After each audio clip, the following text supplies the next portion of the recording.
Okay, good afternoon or good morning, students. For this day, we will now discuss the system of linear inequality. So, I think you are familiar with the word system. So, let's define first what is a system of linear inequality. The system of linear inequality is formed when two or more linear inequalities are grouped together. The solution of a system of equations are the values of the variables that make the equation true. A solution of a system of two linear equations is represented by an ordered pair. So this definition is a definition of a linear equation. So it is also applied in our linear inequality. So in short, our linear inequality is composed of two or more linear inequality. Okay, so let's have an example. So we have the illustration 3 of your book. Graph the system of linear inequalities.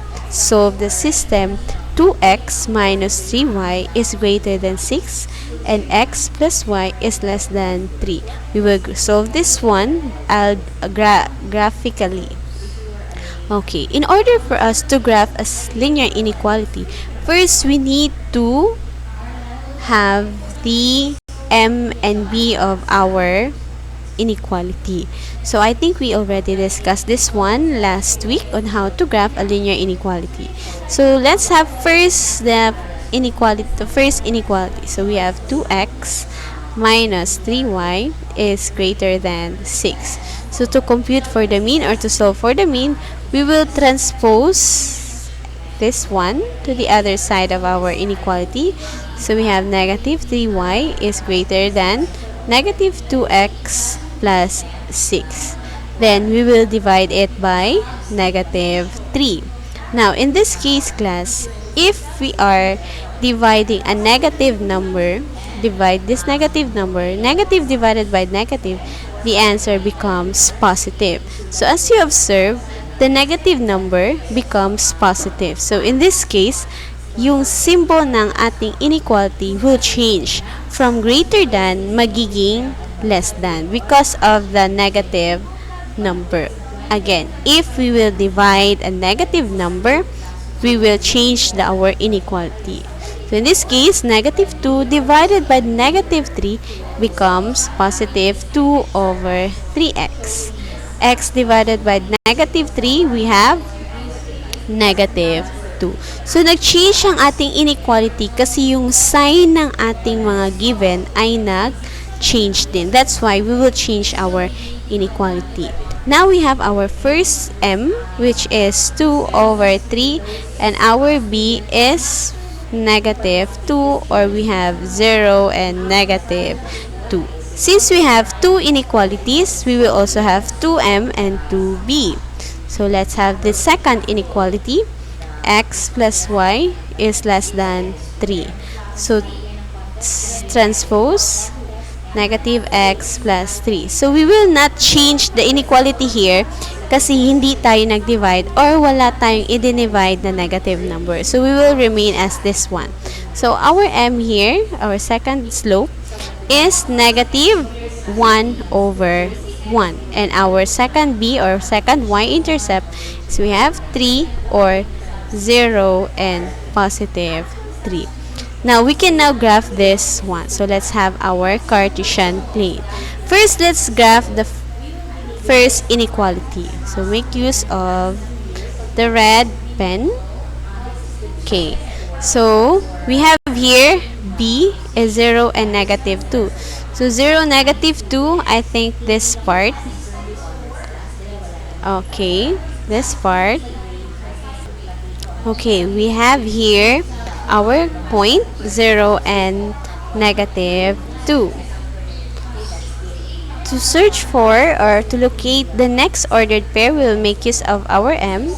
So our m here is 2 over 3 and our b is 0 and negative 2. So this is our 0, negative 2. So akyat tayo ng dalawa, 1, 2, then to the right ng tatlo, 1, 2, 3. Next, we have 1, 2, 1, 2, 3, then 1, 2, 1, 2, 3. Okay, so since we have symbol of greater than, we will make use of a broken line. Okay, so we will make a broken line here. By the way, to add the point below, opposite lang ng negative ng 2 over 3. So, bababa ng 2 to the left ng 3. So, that is our line. So, this is the line for our 2x minus 3y is greater than 6. Now, for the shaded portion, we will make use of the test of origin.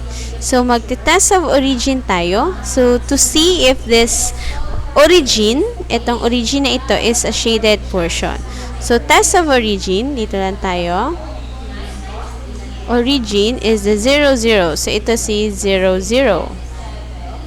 So, iti-test natin kung kasali ba sa shaded part or hindi. So, ang gagawin natin, we will substitute the x here and the y ng 0. Or in short, you can have 0 is greater than 6. Is 0 greater than 6? True or false?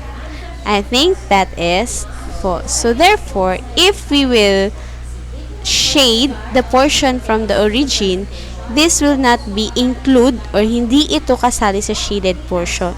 So, saan tayo mag-shade? Dito sa area kung saan hindi kasali ang ating shaded, ang origin. So, we will now shade this part. Yan. Okay. So, ito yung ating shaded portion. So, this is now the graph of our inequality. 2x. So, this is the graph of 2x minus 3y is greater than 6. So, next, let's proceed to the second inequality, which is the x plus y is less than 3. So, let's have the next here. Okay. So, for the second inequality, we have x plus y is less than 3. Our m here is negative 1 over 1. And our b is 0 and 3. So, mag-graph tayo. So, this is our Cartesian plane. We'll change the color of our pen to red one. Okay, so first we have the 0 and 3. So, 0 and 3, nandito siya sa taas. So, this is 0 and 3. Our slope here is negative 1 over 1 and our b is 0 and 3. So, this means negative 1. So, bababa tayo ng isa to the right ng isa. Bababa ng isa to the right ng isa. Bababa to the right, bababa, and to the and so on. Tuloy-tuloy na yan. Now, since our symbol here is less than, so again, we will still use of a broken line. So, that is our line. Now, for the shaded part, we will make use of the test of origin. So, again, nandito si origin ngayon. So, titingnan natin kung kasali ba si origin. So, paano? Papalitan lang ang x and y ng 0. So, substitute. So, multiply. So, magiging 0 silang dalawa. So, 0 is less than 3. So, 0 is less than 3. That is true. So, if it is true, ang origin na ito ay kasali sa shaded portion. So, therefore, mag-highlight tayo or mag-shade tayo dito sa area kung saan kasali si origin. Okay? Okay.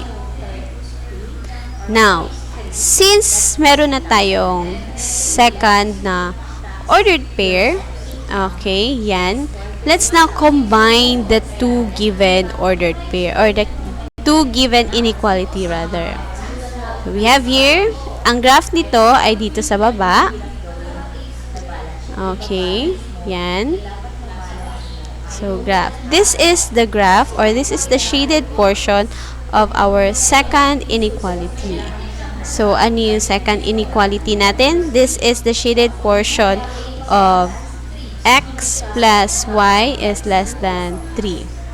Next, for this graph, ang shaded portion naman niya ay sa baba ng line kung saan hindi kasali ang origin. So, dito sa baba. Okay, yan. So, kung mapapansin nyo, nag-overlap yung graph ng dalawang inequality. So, this means yung area kung saan nag-overlap or yung may darkest shaded portion, yun yung area kung saan nag-share ng solution ang dalawang inequality. So, this is the graph of 2x minus 3y is greater than 6. So, yung solution nito, dito na area, is dito lang din na area. Okay? So, if to check, let's, sorry for that. Okay. So, we will get an ordered pair. Okay. Ordered pair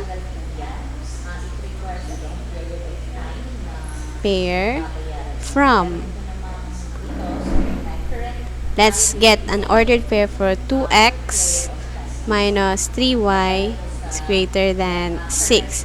So, kung kukuha tayo ng ordered pair dito, black tayo. So, kukuha tayo ng ordered pair, let's say 6 and negative 1. Okay, 6 and negative 1. Since area lang siya ni 2x minus 3y is greater than 6, so solutions lang siya ni 2x minus 3y greater than 6. So, change na ng ink para hindi tayo mahirapan. So, we have 6 and negative 1. From x plus y is less than 3. So, kukuha tayo ng ordered pair dito. Here, we have negative 3 and negative 1 or negative 2. So, we have here ordered pair. So, we have negative 3 and negative 2. From both inequality naman, dito sila nag-share ng common ordered pair. So, kukuha tayo ng ordered pair dito sa area na yan. So, let's say 3 and negative 3. So, this is 3 and negative 3. This is 6 and negative 1. This is negative 3 and negative 2. So, si 3 and negative 3 is a solution for the inequality. Okay? So, we have 3 and negative 3. So, yung ordered pair na negative 3 and 2, hindi ito siya solution ng itong inequality ng 2x minus 3y. Kasi dito lang siya na area. Well, dito na area, solutions lang siya nito. While this part, itong area nito, is solution ng dalawang inequality. So, that is how you identify the graph or the solution of the given system of linear inequality. So, I hope you have understood this lesson so that next meeting or the next period, we will continue or we will just summarize the lesson.